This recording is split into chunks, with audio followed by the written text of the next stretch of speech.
Ta parole est une lampe à mes pieds, une lumière sur mon sentier. Psaume 119, verset 105. La méditation.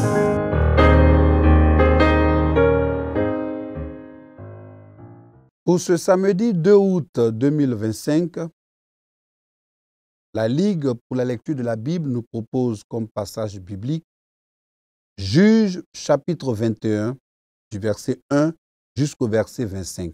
Ce sera une longue lecture que nous allons faire. Seigneur, nous te bénissons, nous te louons, nous te rendons toute la gloire, notre Dieu, notre Seigneur, pour la méditation de ta parole.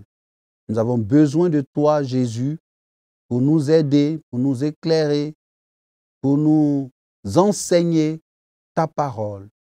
Nous ne savons rien, nous ne connaissons rien. Nous sommes à tes pieds en ce jour. Bénis-nous au nom de Jésus-Christ. Amen. Alors, j'espère que vous avez votre Bible, vous avez le lecteur de la Bible, et puis vous avez de quoi noter pour recueillir toutes ces informations, pour recueillir cet enseignement que nous allons avoir à partir de cette méditation. Voilà, donc moi je vais méditer à partir donc du livre, on va dire de la version Louis II 1910. Voilà, vous pouvez prendre aussi la version qui vous sied, que vous aimez, avec laquelle vous méditez davantage. Juges chapitre 21, du verset 1 jusqu'au verset 25. En fait, c'est tout le chapitre. Hein. Les hommes d'Israël avaient juré à Mitzpah en disant « Aucun de nous ne donnera sa fille pour femme à un Benjamite. » Le peuple vint à Béthel et il y resta devant Dieu jusqu'au soir. Ils élevaient la voix, ils versaient d'abondantes larmes. Et il dit « Ô Éternel, Dieu d'Israël, pourquoi est-il arrivé en Israël qu'il manque aujourd'hui une tribu d'Israël ?» Le lendemain, le peuple se leva de bon matin, il bâtit là un autel, et ils offrirent des holocaustes et des sacrifices d'action de grâce. Les enfants d'Israël dirent, « Quel est celui d'entre toutes les tribus d'Israël qui n'est pas monté à l'assemblée devant l'Éternel? Car on avait fait un serment solennel contre quiconque ne monterait pas vers l'Éternel à Mitzpah. On avait dit, il sera puni de mort. » Les enfants d'Israël éprouvaient du repentir au sujet de Benjamin, leur frère, et ils disaient, « Aujourd'hui, une tribu a été retranchée d'Israël. Que ferons-nous pour procurer des femmes à ceux qui ont survécu, puisque nous avons juré par l'Éternel de ne pas leur donner de nos filles pour femmes? » Il dit donc, « Y a-t-il quelqu'un d'entre les tribus d'Israël qui ne soit pas monté vers l'Éternel à Mitzpah? » Et voici, personne de Jabès en Galade n'était venu au camp à l'assemblée. On fit le dénombrement du peuple et il n'y avait là aucun des habitants de Jabès en Galade. Alors l'assemblée envoya contre eux 12 000 soldats en leur donnant cet ordre. « Allez et frappez du tranchant de l'épée les habitants de Jabès en Galade, avec les femmes et les enfants. Voici ce que vous ferez. Vous dévorez par interdit tout mâle et toute femme qui a connu la couche d'un homme. » Ils trouvèrent parmi les habitants de Jabès en Galade 400 jeunes filles vierges qui n'avaient point connu d'homme en couchant avec lui. Et ils les amenèrent dans le camp à Silo, qui est au pays de Canaan. Toute l'assemblée envoya des messagers pour parler aux fils de Benjamin, qui étaient au rocher de Rimon, et pour leur annoncer la paix. En ce temps-là, les Benjamites revinrent et on leur donna les femmes à qui l'on avait laissé la vie parmi les femmes de Jabès en Galade. Mais il n'y en avait pas assez pour eux. Le peuple éprouvait du repentir au sujet de Benjamin, car l'Éternel avait fait une brèche dans les tribus d'Israël. Les anciens de l'assemblée dirent, « Que ferons-nous pour procurer des femmes à ceux qui restent, puisque les femmes de Benjamin ont été détruites? » Et il dit, que les réchappés de Benjamin conservent leur héritage,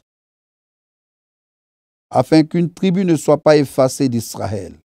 Mais nous ne pouvons pas leur donner de nos filles ou femmes, car les enfants d'Israël ont juré en disant, « Maudit soit celui qui donnera une femme à un Benjamite. » Et il dit, « Voici, il y a chaque année une fête de l'Éternel à Silo, qui est au nord de Béthel, à l'orient de la route qui monte à Béthel, à Sichem et au midi de Lébona. » Puis il donnait cet ordre aux fils de Benjamin, « Allez et placez-vous en embuscade dans les vignes. Vous regarderez, et voici, lorsque les filles de Silo sortiront pour danser, vous sortirez des vignes, vous les enleverez, chacun une des filles de Silo, pour en faire votre femme, et vous vous en irez dans le pays de Benjamin. Si leur père ou leur frère viennent se plaindre auprès de nous, nous leur dirons, accordez-les-nous, car nous n'avons pas pris une femme pour chacun dans la guerre. Ce n'est pas vous qui les avez donnés. En ce cas, vous seriez coupables. » Ainsi firent les fils de Benjamin. Ils prirent des femmes selon leur nombre parmi les danseuses. Ils enlevèrent et ils partirent et retournèrent dans leur héritage. Ils rebâtirent les villes et y habitèrent. Et dans le même temps, les enfants d'Israël s'en allèrent de là, chacun dans sa tribu, dans sa famille.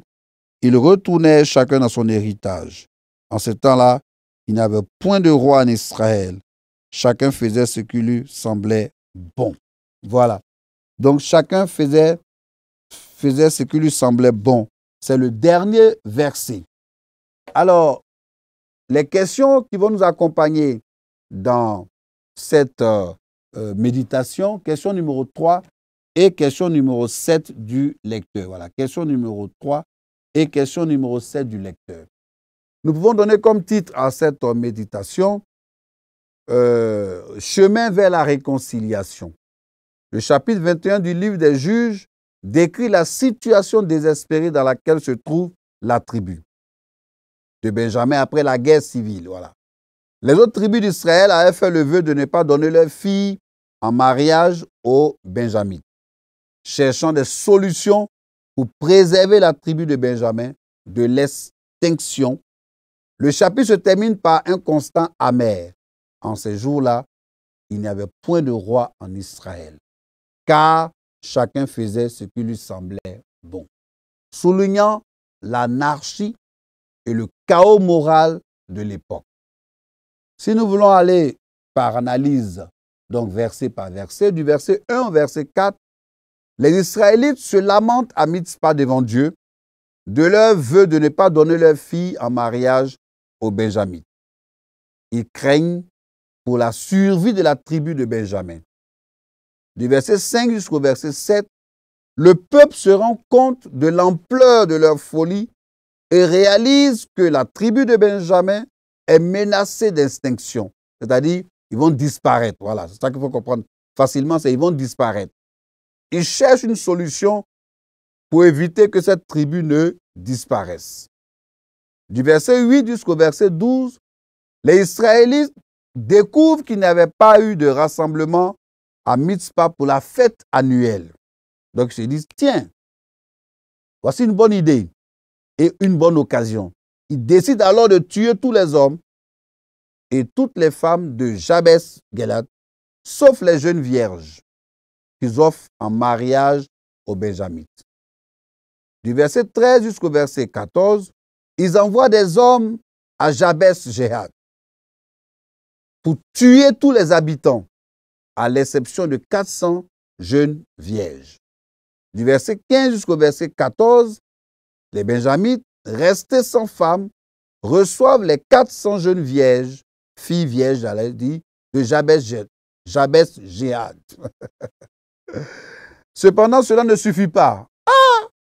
On a envoyé des filles, mais ça ne suffit pas encore. Ils suggèrent alors de profiter de la fête de Silo pour enlever les filles qui dansent. Donc, en vrai, ce n'est pas maintenant même que les guet-apens, les choses comme ça ont commencé depuis longtemps. car les hommes n'ont pas le droit d'épouser les femmes d'une autre tribu. Verset 25. Le chapitre se termine par la même conclusion que le livre. Le verset clé, en ces jours-là, il n'y avait point de roi en Israël. Chacun faisait ce qui lui semblait bon. Résumant l'anarchie et l'absence de direction morale de l'époque. L'absence de roi conduit à une société où chacun fait ce qu'il veut, sans tenir compte des lois de Dieu et de la morale. Donc on peut dire que le chapitre 21 de Juges dépeint une période sombre de l'histoire du peuple d'Israël, marquée par le chaos, l'immoralité, l'absence de direction spirituelle. Une société en proie à l'anarchie. Les décisions prises par les Israélites, bien que motivées par le désir de préserver une tribu, sont moralement discutables et démontrent l'absence de discernement et de respect des lois de Dieu. Le verset 25 est une condition frappante qui met en évidence le vide spirituel et moral de l'époque. Le livre de Juges, dans son ensemble, illustre un cycle de péché, de punition, de repentance et de libération. Mais ce chapitre révèle l'abîme dans lequel le peuple est tombé, soulignant la nécessité d'un roi qui puisse les guider dans la voie de Dieu. Cette période de la vie d'Israël est donc l'histoire du désastre moral intérieur d'un peuple qui a abandonné Dieu pour suivre ses propres pensées. Dieu se sert des ennemis du dedans à l'intérieur du pays et même du peuple lui-même pour châtier et le relever. Le lecteur de la Bible nous pose deux questions. Question 3 et question 7. Y a-t-il un exemple à suivre ou à ne pas suivre? Nous avons médité ensemble. C'est vrai, le texte était très long, mais ça se dégage tout de suite, les exemples à suivre et les exemples à ne pas suivre. Quelle vérité Dieu nous révèle-t-il? Allons-y avec le verset 25. En ce temps-là, il n'y avait point de roi en Israël. Chacun faisait ce qui lui plaisait, ce qui lui semblait bon. Vous voyez, chers téléspectateurs, et vous qui nous suivez, on est dans un désastre, la morale, que chacun faisait. Dieu nous révèle que c'est à lui seul que nous devons regarder. C'est lui seul qui est le pilier vers qui nous devons regarder. Centralisons tout sur Dieu. Essayons de regarder qu'à Dieu. Il y a une vérité profonde. Nous avons prié, nous avons lu la parole de Dieu, nous avons médité, nous avons fait l'interprétation. Nous allons maintenant passer, nous avons répondu aux questions. Nous allons maintenant passer à l'étape du commentaire du lecteur. Et pour ce samedi 2 août 2025, le commentaire de la Bible, du lecteur de la Bible, est rédigé donc par notre sœur Madeleine Tojo et elle est du Cameroun. Alors, que dit notre sœur? Parfois, sous le coup de la colère, nous prenons des décisions irréversibles au plan humain. Attention, souvenons-nous toujours de Jacques 1, verset 20. Observons l'attitude du peuple dans les versets 2 jusqu'au verset 4. Es-tu sous le joug d'un décret formulé, d'une mauvaise décision prise? Parle-en en Dieu. Remords et regrets se côtoient dans l'esprit des enfants d'Israël au sujet de leur frère Benjamin. Que faire pour résoudre le problème posé au verset 7 et 16? Un serment va être rappelé et exécuté. Racheter une tribu au péril d'une autre? Non, racheter une tribu au péril d'une autre, est-ce la bonne manière? Il vaut mieux éviter d'arriver à ce genre de situation désastreuse en réfléchissant aux conséquences de nos actes avant de nous y engager. Réfléchis à des pistes pour sortir du regret et du remords sans cesse. Qui fait le pas et comment s'en prend-il? C'est un geste d'humilité à copier. Y a-t-il quelqu'un à qui tu dois parler pour annoncer la paix? N'hésite pas. Les enfants d'Israël travaillent à la restauration de la tribu de Benjamin. Apprécions la fidélité à la parole donnée et le souci du bien-être de l'ensemble. Comment est-ce que cela peut nous aider à mieux honorer Dieu dans notre ministère?